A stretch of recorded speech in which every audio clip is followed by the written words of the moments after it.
guys, what's going on? Glowing Gear Studios. We are going to be sculpting the Chosen Four, which are the children from EARTHBOUND, including Ness. Now, obviously, he's probably most well-known in the Super Smash Bros. Series, but he actually has an absolutely phenomenal game that he stars in called EARTHBOUND, and his entourage being Jeff, Paula, and Pooh, literally his canonical name. I'm not making a poop joke. I have higher standards than that. Okay, we're gonna be sculpting all of them because I love the game. Probably one of my favorite games I've ever played. And let's get right to it. So, let's use our knowledge that we've developed and cultivated over the last couple of months. What do we have here? We have check this out.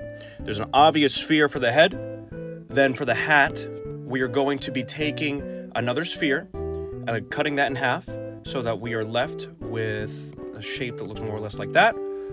And then for the brim, right here, Yankee with no brim, we're going to be taking another thing, right? We're going to be taking a sphere, cutting it in half again. So we are left with this, because we're going to be pushing it down. We're going to squeeze it so it gets a lot flatter, looking like that. Slide that into the hat, keep that, and then keep it moving. Ears are going to be also spheres that are flattened and pushed to the sides. We're going to, same thing with the eyes. Again, lots of spheres here, big round shapes. Torso is going to be a cone. We're going to have a large radius at the bottom, smaller radius at the top. And you could see, you could see a very clear cone shape. It looks like a trapezoid in 2D, but it's very conal. Same thing with the sleeves, right? So here, it's going to be two cones that are going to be inserted into the large cone representing the torso. Arms and legs are going to be tubes, right? That way we can manipulate them very easily. Similar structure to the hat. The feet are going to be spheres again, cut in half, and then squeezed and stretched. And then the fists, for now, like as a placeholder, we are just going to be having them as spheres. Oh, and lastly, but certainly not least, we are going to be doing I believe we're going to be doing, let's think, what would these be best for the shorts? I think we're going to be doing 2 cylinders again, not even cones. We're going to do 2 cylinders, and we're going to put it together with a sphere in the pelvis, representing like a contact point, with flattened tubes for the straps and a big sphere in the back for the backpack. So, let's get right to it. All right, guys, let's get to it. So, here's Ness's sculpt. Now, what did we say we're going to do, right? Spheres for the head. Sphere that was cut in half for the cap. Sphere that was cut in half and flattened for the brim.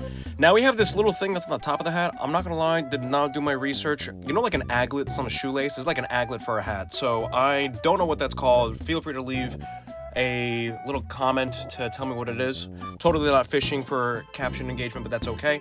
Then we have the sideburns, meshes of spheres, same thing with the little tuft of hair that's in the front, pushed up in the sides to, best mimic it is. Again, this is all a base model just to get an idea for how Ness is going to look, get the proportions right, identify what are the key points of the character's model that makes it distinct, and have a sufficient base that we could build off of.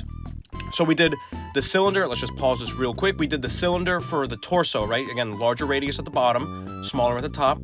We have a sphere for the pelvis, and then another set of cylinders for the shorts, right? Much, much bigger than his skinny little boy legs, right? And then we have the cylinders for the sleeves. Again, same thing, much larger than his arms. We're going to have it in a bent posture, just to help kind of solidify some accuracy, give me a little bit more to work with to help realize the vision.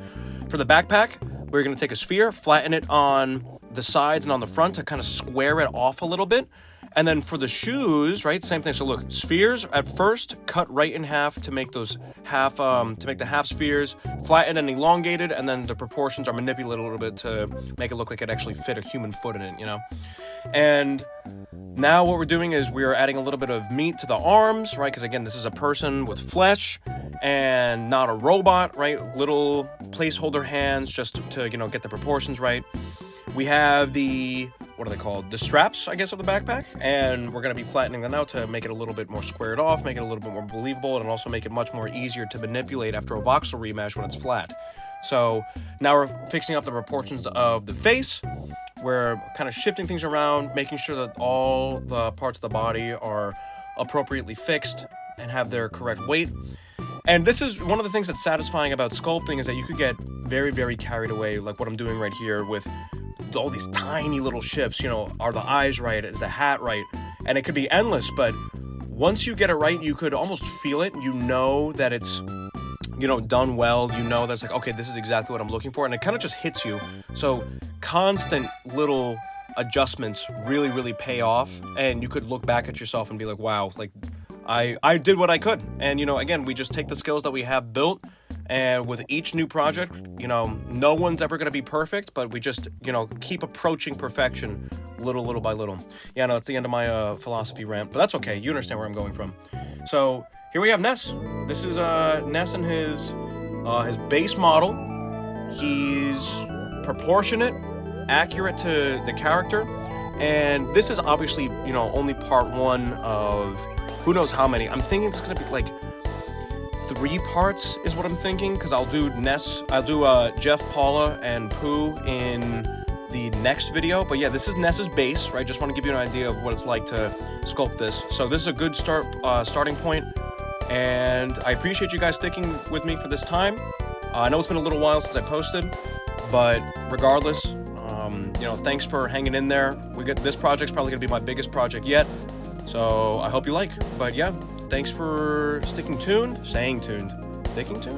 with it. You know how it is.